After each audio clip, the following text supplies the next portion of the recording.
ರೇಣುಕಾಸ್ವಾಮಿ ಕೊಲೆ ಕೇಸ್ನ ಸಾಕ್ಷಿಗಳಿಗೆ ಬೆದರಿಕೆ ಹಾಕಿದಂಥ ಕೇಸಿಗೆ ಸಂಬಂಧಿಸಿದಂತೆ ಇವತ್ತು ಪೊಲೀಸರ ಕೈ ಸೇರೋದಕ್ಕಿದೆ ಒಂದು ಮಹತ್ವದ ವರದಿ. ದರ್ಶನ್ ಅಭಿಮಾನಿ ಸಂಘದ 3 ಅರೆಸ್ಟ್ ಮಾಡಲಾಗಿತ್ತು.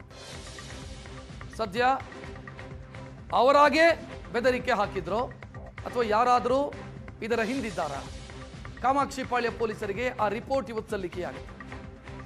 ಸಂದೀಪ್ ಅವರಿಗೆ ಬೆದರಿಕೆ ಹಾಕಲಾಗಿತ್ತು, ಸಾಕ್ಷಿಗೆ 3 ಅರೆಸ್ಟ್ ಮಾಡಲಾಗಿತ್ತು. ಕಾಮಾಕ್ಷಿಪಾಳ್ಯ ಪೊಲೀಸರು ಅರೆಸ್ಟ್ ಮಾಡಿದ್ದಾರೆ. 3 ಮೊಬೈಲನ್ನು ಸಿಐಡಿ ಟೆಕ್ನಿಕಲ್ ಸೆಲ್ಗೆ ರವಾನೆ ಮಾಡಲಾಗಿತ್ತು. ಸಿಐಡಿಯಿಂದ ಕಾಮಾಕ್ಷಿಪಾಳ್ಯ ಪೊಲೀಸರಿಗೆ ಇವತ್ತು ರಿಪೋರ್ಟ್ ಸಬ್ಮಿಟ್ ಆಗುತ್ತೆ. ಸೂತ್ರಧಾರ ಯಾರಾದರೂ ಇದ್ರೆ ಅವರು ಯಾರು? ಈ ಮಾಹಿತಿ ಬಹಿರಂಗವಾಗುವಂತ ಸಾಧ್ಯತೆ ಇದೆ. ಯಾಕಂತಂದ್ರೆ ಪೊಲೀಸ್ ಕಸ್ಟಡಿಯಲ್ಲಿಟ್ಟವರನ್ನು ವಿಚಾರಣೆ ಮಾಡಿದಾಗ ಆ ಆರೋಪಿಗಳು ಹೇಳ್ಕೊಂಡಿದ್ರಂತೆ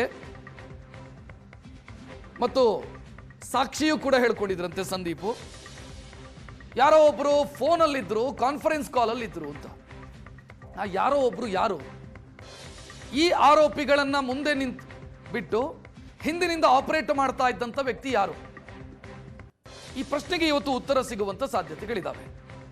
ಇವರಾಗೇ ಮಾಡಿದ್ರೋ, ದರ್ಶನ್ ಕಷ್ಟದಲ್ಲಿದ್ದಾರೆ ನಾವೇನಾದರೂ ಮಾಡಬೇಕು ಅನ್ನೋ ಕಾರಣಕ್ಕಾಗಿ ಮಾಡಿದ್ರೋ, ಅಥವಾ ಇವರನ್ನ ಯಾರಾದರೂ ಬಳಸಿಕೊಂಡ್ರು? ಈ 3 ಆರೋಪಿಗಳನ್ನ, ಪುನೀತ್, ವೇಣು ಸೇರಿ 3 ಆರೋಪಿಗಳನ್ನ ಯಾರಾದರೂ ಬಳಸಿಕೊಂಡ್ರ? ಇದಕ್ಕೆ ಸಂಬಂಧಿಸಿದಂಥ ಮಾಹಿತಿ, ರಿಪೋರ್ಟು ಇವತ್ತು ಪೊಲೀಸರ ಕೈ ಸೇರುತ್ತೆ.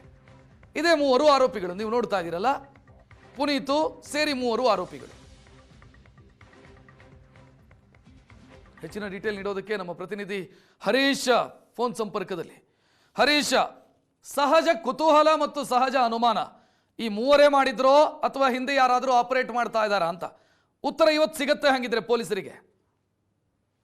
ಖಂಡಿತವಾಗಿ ರಕ್ಷಿತ್, ಈಗಾಗಲೇ ಏನು ರೇಣುಕಾಸ್ವಾಮಿ ಕೊಲೆ ಪ್ರಕರಣದ 49ನೇ ಸಾಕ್ಷಿಯಾಗಿದ್ದಂತಹ ಸಂದೀಪ್ಗೆ ಬೆದರಿಕೆ ಹಾಕಿದ್ದ ಕೇಸ್ನಲ್ಲಿ ಈಗಾಗಲೇ 3 ಬಂಧಿಸಿರುವಂತದ್ದು.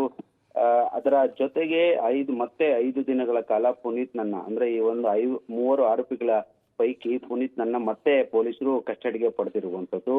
ಇದರ ಜೊತೆಗೆ ಏನು 3 ಆರೋಪಿಗಳ ಫೋನ್ ಎಕ್ಸ್ಟ್ರಾಕ್ಟ್ಗೆ ಏನಿದೆ ಟೆಕ್ನಿಕಲ್ ಸೆಲ್ಗೆ ಕಳಿಸಿದ್ರು, ಅದು ಇವತ್ತು ಪೊಲೀಸರ ಕೈ ಸೇರಿದೆ. ಆ ಒಂದು ರಿಪೋರ್ಟ್, ಆ ರಿಪೋರ್ಟ್ ಅಲ್ಲಿ ಇವರಿಗೆ ಯಾರು ಬೆದರಿಕೆ ಹಾಕೋದಿಕ್ಕೆ ಸುಪಾರಿಯನ್ನ ಯಾರು ಕೊಟ್ಟಿದ್ರು ಅನ್ನುವಂತಹ ವಿಚಾರ ಇವತ್ತು ಅಧಿಕೃತವಾಗಿ ಪೊಲೀಸರಿಗೆ ಗೊತ್ತಾಗುವಂತಹ ಎಲ್ಲ ಸಾಧ್ಯತೆಗಳು ಇರುವಂತದ್ದು. ಯಾಕಂದ್ರೆ ಆ ಒಂದು FSL ಕೊಡುವಂತಹ ಒಂದು ರಿಪೋರ್ಟ್ ಏನಿದೆ, ಆ ಫೋನ್ ಎಕ್ಸ್ಟ್ರಾಕ್ಟ್ ನಲ್ಲಿ ಆ ಒಂದು ಮಾಹಿತಿ ಬಹಿರಂಗ ಆಗುವಂತ ಸಾಧ್ಯತೆ ಇರುವಂತದ್ದು. ಇವರ ಆರೋಪಿಗಳು ಯಾರ್ಯಾರು ಕಾಲ್ ಮಾಡಿದ್ರು, ಅವ್ರಿಗೆ ಎಷ್ಟು ಬಾರಿ ಕಾಲ್ ಮಾಡಿದ್ರು, ಈ ರೀತಿಯಾದಂತಹ ಒಂದಷ್ಟು ಮಾಹಿತಿಗಳನ್ನ ಪೊಲೀಸರು ಕಲೆ ಹಾಕಲಿದ್ದಾರೆ. ಅದನ್ನ ಇಟ್ಟುಕೊಂಡು ಮತ್ತೆ ಆರೋಪಿ ಪುನೀತ್ ನನ್ನ ವಿಚಾರಣೆ ನಡೆಸುವಂತಹ ಎಲ್ಲಾ ಸಾಧ್ಯತೆಗಳು ಇರುವಂತದ್ದು.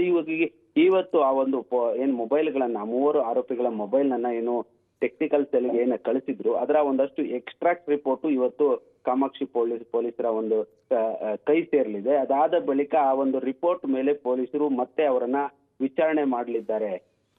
ಥ್ಯಾಂಕ್ ಯು ಹರೀಶ್ ಮಾಹಿತಿಗೆ.